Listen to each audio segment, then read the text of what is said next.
Bonjour à tous. Aujourd'hui, comme je vous l'avais dit hier, on va s'occuper de la question des territoires. Donc la France s'est construite depuis plus de 2 siècles autour des communes et des départements. La création des régions et l'adhésion à l'Union européenne constituent un recul démocratique, avec des élus toujours plus loin des territoires administrés et de moins en moins conscients des réalités du terrain. C'est encore plus le cas depuis qu'il y a eu la fusion des régions. Les décisions technocratiques se multiplient et les réformes à venir visent à faire disparaître l'échelle départementale au profit d'intercommunalités sans âme. Les maires restent pourtant les derniers maillons institutionnels dont la cote de popularité reste positive auprès de la population. Il faut conserver cette manne essentielle qui permet de faire vivre les zones rurales et d'offrir à chacun un service public de qualité. Donc pour ce qui est de décentraliser la métropole, je propose de renforcer le rôle des conseils départementaux et des communes pour garder des échelons administratifs proches des citoyens, en transférant les pouvoirs et les budgets des régions pour tout ce qui ne nécessite pas une mutualisation des moyens.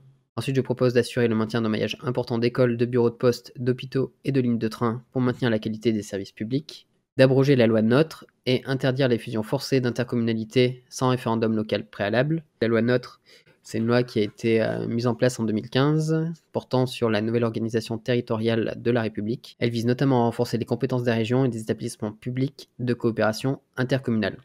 Donc c'est ce qui fait qu'il y a de plus en plus de communes qui sont obligées de se regrouper en métropole.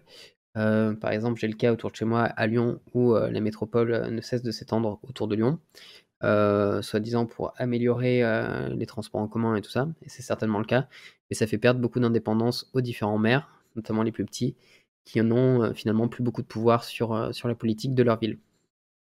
Et c'est la même chose qui fait qu'on renforce le pouvoir des régions au détriment des départements. Donc je suis pour abroger cette loi, et je propose également d'exonérer d'impôts les indemnités des maires des communes de moins de 1000 habitants, car c'est eux qui font vivre le pays. Et donc pour les inciter à candidater au poste de maire et donc à assurer ce rôle essentiel, je propose donc d'exonérer d'impôts leurs indemnités. Ensuite, je propose de développer les territoires d'outre-mer, donc d'élaborer et de mettre en œuvre un plan d'autonomie énergétique de chaque territoire d'outre-mer à partir des énergies renouvelables disponibles. Je propose de développer l'économie marine de ces territoires en engageant plus de moyens militaires et techniques dans la surveillance des zones économiques exclusives afin de préserver leur biodiversité et leurs ressources marines, source de richesse touristique et commerciale. Je propose également de continuer l'effort de préservation des écosystèmes locaux en luttant contre l'orpaillage en Guyane et en luttant plus généralement contre le réchauffement climatique et la montée des eaux qui en découlent, de soutenir le développement d'une agriculture pérenne et de filières de transformation agroalimentaire locale, et enfin de favoriser l'import en métropole des productions provenant des territoires d'outre-mer qui vont être délaissés au profit de produits venant d'autres régions sud-américaines. Et ça peut être vrai pour d'autres régions du monde.